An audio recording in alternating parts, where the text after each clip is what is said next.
Good evening guys. कैसे हैं आप? टॉपिक पकड़ते हैं एक कल्चर और civilization. Concept culture and characteristics of civilization and ethnocentrism vis a vis cultural relativism. अब कल्चर क्या होता है? Culture EB. टाइलर एंथ्रोपोलॉजिस्ट थे, उन्होंने कल्चर को डिफाइन किया। उन्होंने बताया कि कल्चर है क्या। कल्चर सोसाइटी के अंदर जो आइडियाज हैं, सोसाइटी के अंदर सिस्टम सिंबल्स हैं, ट्रेडिशंस हैं, जो रिचुअल्स हैं, ठीक है, आइडियाज शेयर करते हैं मेंबर्स, सोसाइटी में रहने वाले, तो उसको हम डिफाइन करेंगे कल्चर। अब सिविलाइजेशन क्या है? सिविलाइजेशन जब इवॉल्व हो जाता है ना, कल्चर कल्चर जब इवॉल्व हो जाता है, उसकी एडवांस फॉर्म ऑफ कल्चर को हम सिविलाइजेशन बोलते हैं। Cultural relativism and cultural ethnocentrism. अब इथनोसेंट्रिज्म मीन्स जब हम अपने कल्चर को सुपीरियर बोलते हैं और दूसरों के कल्चर को इंफीरियर बोलते हैं। और cultural relativism concept basically was given by France Bose. France Bose ने कहा कि हर कल्चर को उसके अपने ही पर्सपेक्टिव्स में स्टडी करना चाहिए। कोई भी कल्चर जो है वो सुपीरियर नहीं होता, इंफीरियर नहीं होता, ठीक है। अगर हम कल्चर को उसके एनवायरनमेंट में, उसके कंटेक्स्ट में, उसको उसके वहाँ पे स्टडी करें तो कल्चर यूनिक होता है। कल्चर सुपीरियर नहीं होता, इंफीरियर नहीं होता। तो इसमें जो अपने कल्चर को स्टडी करने के लिए जो हमारे एंथ्रोपोलॉजिस्ट हैं, उनको बायसनेस नहीं रखनी चाहिए। उनको अपने कल्चर को ध्यान में रख के नहीं उसकी वैल्यूएशन करनी चाहिए। उनको उन्हीं के कल्चर को उन्हीं के तरीके से समझना चाहिए, अंडरस्टैंड करना चाहिए, ठीक है। ये फर्क था एथनोसेंट्रिज्म और कल्चरल रिलेटिविज्म में। अब बस सोसाइटी क्या है? सोसाइटी बेसिकली क्या है? ये एक वेब है। किसका वेब है? Social relationship. सोसाइटी के अंदर मेंबर्स हैं, सोसाइटी के लोग हैं, वहाँ पे पब्लिक है, पीपल है, तो उनका आपस में रिश्ता है ना। कोई किनशिप के वजह से रिलेशन है, किसी कोई टीचर है, कोई स्टूडेंट है, कोई एम्प्लॉई है, कोई हेल्थ प्रैक्टिशनर है, कोई पेशेंट है, कोई टीचर है। अलग अलग रोल्स प्ले कर रहे हैं मेंबर्स। वो जितने भी लोग सब सोसाइटी में रह रहे हैं उनके मेंबर्स हैं, और उनका आपस में क्या रिलेशन है, उस वेब ऑफ रिलेशनशिप को हम बोलते हैं सोसाइटी। अब social institutions and social groups. अब social institutions, family social institution है, डिटेल में पढ़ें। फैमिली मैरिज एक सोशल इंस्टीट्यूशन है। Then social groups means primary groups होते हैं, सेकेंडरी ग्रुप्स होते हैं, इन ग्रुप होते हैं, आउट ग्रुप होते हैं, डिफरेंट टाइप्स ऑफ ग्रुप्स हैं इसमें। अब सोशल स्ट्रैटिफिकेशन क्या होता है कि सोसाइटी में हिरार्की सिस्टम होता है। हिरार्की होती है, फॉर्मल रूल्स एंड रेगुलेशंस होते हैं। हिरार्की में लोगों को कैटेगराइजेशन किया जाता है। जैसे एग्जाम्पल के तौर पर अगर हम समझे, सोशल स्ट्रेटिफिकेशन कास्ट जो है एक एग्जाम्पल है सोशल स्ट्रेटिफिकेशन का। जो डिफरेंट का वर्नास हैं, डिफरेंट जो जो टाइप्स ऑफ वर्नास हैं, चाहे शूद्र या ब्राह्मण, वैश्य, क्षत्रिय, वैश्य एंड शूद्र। हिरार्की है ना इनकी, इनकी हिरार्की है, क्योंकि इनके रोल्स अलग अलग हैं, इनकी ड्यूटीज अलग अलग हैं, इनकी पोजीशंस अलग अलग हैं, रैंक अलग अलग है। तो हम कलेक्टिवली इनको बोलेंगे social stratification. Social stratification inequality लाता है सोसाइटी में। अब प्रिमिटिव सोसाइटीज में ऐसा माना जाता है कि इक्लिटेरियन सोसाइटीज थी। इक्लिटेरियन सोसाइटी का मतलब होता है इक्वल था, इक्वल थे सारे के सारे मेंबर्स। कोई क्लासिफिकेशन नहीं थी, कोई रैंक्स नहीं थे, कोई स्टेटस नहीं था, सभी इक्वल स्टेटस के थे। Then marriage. अब मैरिज क्या है? मैरिज इसमें marriage is a relation between mail और फीमेल, और वन स्पाउस और वन और टू स्पाउस, वन और मोर स्पाउस। ठीक है। तो वो उनका मेन ऑब्जेक्टिव है मैरिज का, एक तो रिप्रोडक्शन है, और रिप्रोडक्शन करना है, मतलब बच्चों को बर्थ देना है ना। दूसरा एम, दूसरा पर्पस है मैरिज का इकोनॉमिक कॉपरेशन करना है, स्पाउस एक कॉपरेशन करते हैं एक दूसरे के साथ। ठीक है। तीसरा इसका मैरिज होता है जब मैरिज, हम बोल सकते हैं कि मैरिज हुई है जब वो साथ में दोनों स्पाउसेस जो है वो दो हैं या तीन हैं चार हैं, जो स्पाउसेस मिलके मिलजुल के रह रहे हैं, दैट इज इकोनॉमिक कॉपरेशन है उनमें, रेजिडेंशियल कोहैबिटेशन है। ठीक है। तो ये सारी करेक्टरिस्टिक्स अगर हैं तो हम कह सकते हैं कि स्पाउसेस पीपल आपस में मैरिड हैं। ठीक है। तो एंड यूनिवर्सल, देखो मैरिज तो एक यूनिवर्सल इंस्टीट्यूशन है, बट इसका जो इसकी जो डेफिनेशन है वो कहीं कहीं एप्लीकेबल नहीं होती है। ठीक है। अब डिफरेंट लॉज हैं मैरिज के, जिसको हम बोलते हैं एंडोगेमी है, एक्सोगेमी है, हाइपरगेमी है, हाइपोगेमी है, इंसेस्ट टैबू है। एंडोगेमी होता है कि लोग क्या करते हैं, स्पाउस को सीक करते हैं एक स्पेसिफिक ग्रुप के बाहर से। जैसे कास्ट एक स्पेसिफिक ग्रुप है, तो कास्ट में एक पर्टिकुलर कास्ट का कोई भी मेंबर होगा, चाहे वो मेल है या फीमेल है, तो वो स्पाउस को सीक करेगा अपने ही कास्ट ग्रुप में, दैट इज कास्ट को हम बोल सकते हैं एंडोगेमी लॉस ऑफ मैरिज। ठीक है, एंडोगेमस ग्रुप है। तो उसके बाद एक्सोगेमी, एक्सोगेमी होता है कि जब क्या होता है कि एक ऐसा ग्रुप है जहाँ पे स्पाउस अपने ही ग्रुप में ढूंढी जाती है या जाता है। जैसे क्लैन है, क्लैन एक या ट्राइब एक एंडोगेमस एक्सोगेमस ग्रुप है।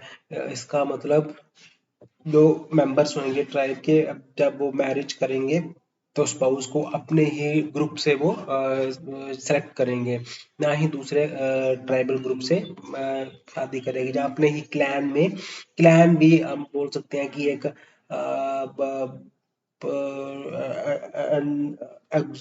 एक्सोगैमस ग्रुप अगर है, तो इसका मतलब वो अपने क्लैन के बाहर ही शादी करेंगे, अदरवाइज वो अपने क्लैन के अंदर शादी जो है वो ब्याह नहीं करेंगे। तो clan is an exogamic group, caste is an endogamous group.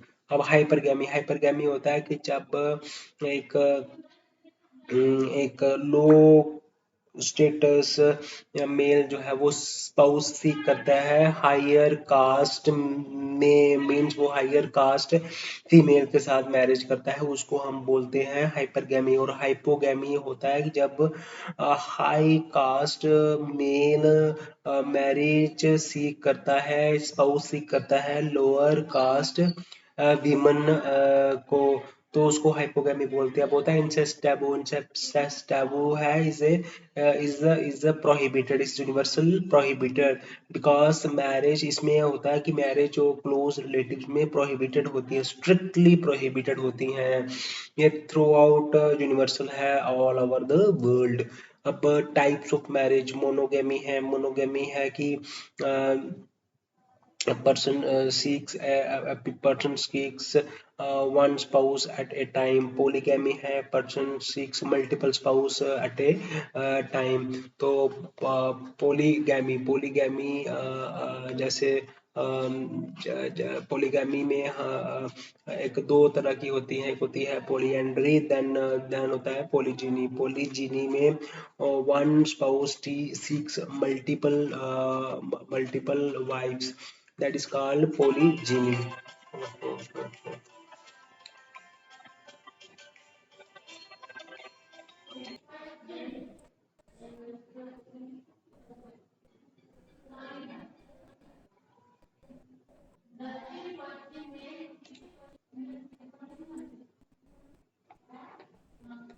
Okay. तो तो पॉलीगैमी पॉलीजिनी होता है, पॉलीजिनी होता है कि जब one person seeks multiple spouses multiple wifes at a time, तो इसको हम बोलते हैं पॉलीजिनी। जैसे ट्राइब्स की एग्जांपल मैं देता हूँ आपको। मैं बताता हूँ। उसके बाद फिर देन कम्स पोलियंड्री। पोलियंड्री में होता है कि विमन सीक्स मल्टीपल हस्बैंड्स और woman has multiple husbands at one time, that is called polyandry. Okay, फिर इसके बाद ग्रुप मैरिजेस होती हैं। तो ये पोलीगैमी, पोलीजिनी, पोलीएंड्री ये ट्राइबल सोसाइटीज में प्रिवलेंट होती है। जैसे किन्नौरी ट्राइब है, वहाँ पे पोलीएंड्री प्रैक्टिस की जाती है। कासी ट्राइब है, टोडास ट्राइब है, यहाँ पे पोलीजिनी प्रिवलेंट होती है। ठीक है। अब then functions of marriage. Marriage के फंक्शंस इकोनॉमिक, एक दोनों एक दूसरे को इकोनॉमिकली सपोर्ट करते हैं। दोनों स्पाउसेस साथ में एक ही छत के नीचे रहते हैं। दोनों स्पाउसेस बच्चों को जन्म देते हैं ना। ये फंक्शंस है मैरिज के। मैरिज रेगुलेशंस की अगर हम बात करें तो कुछ होती हैं। प्रेफरेंशियल मैरिजेस, लाइक मैं एग्जांपल देता हूँ। प्रेफरेंशियल मैरिजेस मींस सोसाइटी में इस कुछ ऐसी तरह की मैरिजेस होती हैं जिनको प्रेफर किया जाता है। जैसे क्रॉस कजन मैरिज, कहीं कहीं ट्राइबल सोसाइटीज में पैरेलल कजन मैरिजेस प्रेफर की जाती हैं, जहाँ कहीं सोसाइटी में क्रॉस कजन मैरिज मोर प्रेवलेंट है। फॉर एग्जांपल मुस्लिम्स में parallel cousin marriage is prevalent, and in tribal societies तो उनमें क्रॉस कजन मैरिजेस कॉमन होती हैं, अलो करते हैं। देन उसके बाद प्रिस्क्रिप्टिव मैरिज होती हैं। प्रिस्क्रिप्टिव मैरिजेस होती हैं, जैसे means monogamy, then means single spouse at a time. Polygamy means multiple spouses at a time, है ना। तो कहीं पे मोनोगैमी होता है अलाउड, कहीं पे पोनोगैमी है वो सोसाइटी अलाउ करती है। तो ये प्रिस्क्रिप्टिव आ गया। प्रिस्क्रिप्टिव आ गया। Then proscriptive. प्रोस्क्रिप्टिव मीन्स जैसे इंसेस्ट टैबू है। Proscriptive means strictly prohibited. Incest taboo strictly prohibited in all the tribal society हो या मॉडर्न सोसाइटी हो या कोई एग्रीकल्चर सोसाइटी हो, कोई भी सोसाइटी हो। अब मैरिज पेमेंट्स क्या होती हैं? ब्राइड वेल्थ है, ब्राइड डाउरी। अब डाउरी क्या है कि डाउरी में नॉर्थ इंडिया में ज़्यादा प्रेवलेंट है। डाउरी का मतलब होता है कि जब जब ब्राइड्स पेरेंट्स ऑफर करते हैं टू ग्रूम्स पेरेंट्स, ठीक है, वाइफ की एक्सचेंज में, ठीक है। तो कुछ भी हो सकता है, एनीथिंग, ठीक है, ऑफ वैल्यू, ठीक है। Then bride wealth just opposite of dowry. Bride wealth में groom's parents pays something of value to bride's parents, that is called bride wealth. Okay, then अब फैमिली क्या है? फैमिली सेम फैमिली क्या है? Family basically consists of spouses living together, and children also living with them. Okay, and family, household, and domestic groups. Functions of family का functions एक तो economically support करना होता है, देन रिप्रोडक्शन करनी होती है, बायोलॉजिकल फंक्शंस कैरी करना होता है, इकोनॉमिक फंक्शन कैरी आउट करना होता है। फिर और फैमिली का क्या फंक्शन हो सकता है? सोशलाइजेशन करनी होती है, सोशलाइजेशन फंक्शन होता है फैमिली का। तो ये सारे फंक्शंस हैं। तो ये चीज़ें जब परफॉर्म हो कहीं पे भी, कहीं ग्रुप में ऐसी चीज़ें परफॉर्म हो, तो हम कह सकते हैं कि that particular group is a family, ठीक है। तो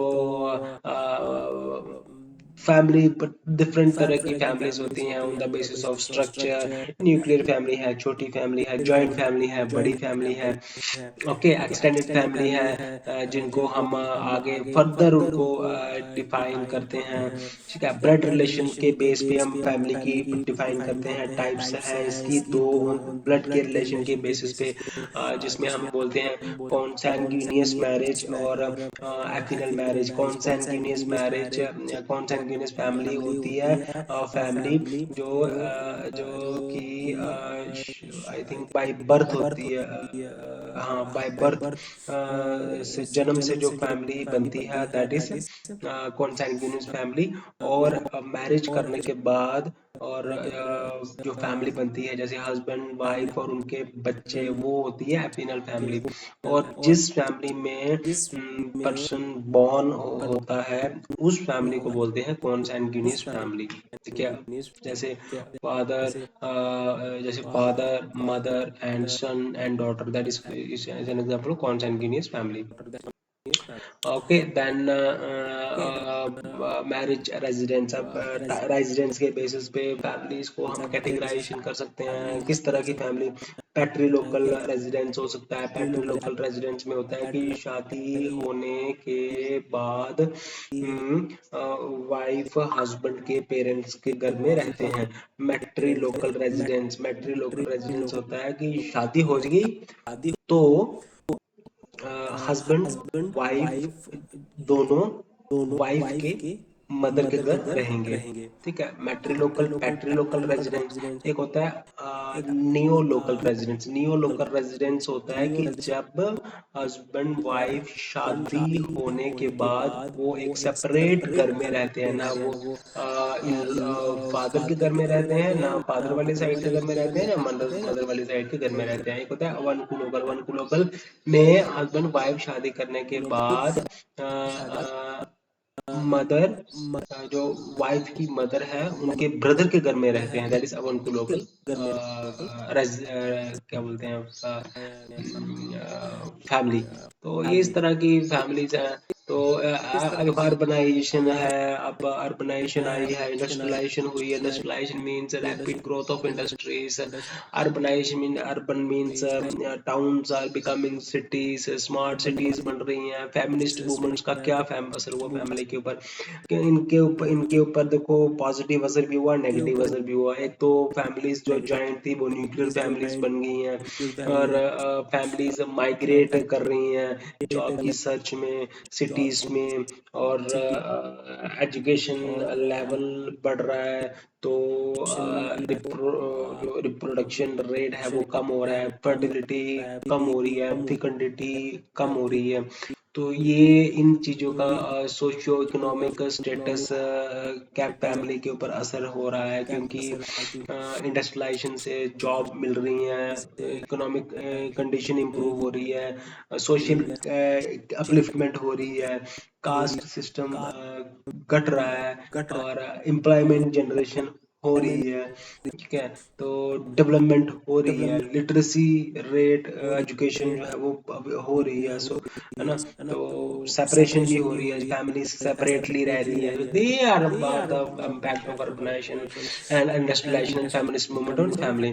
अब किनशिप है, what is kinship? Kinship, kinship, kinship, kinship. Okay okay okay okay.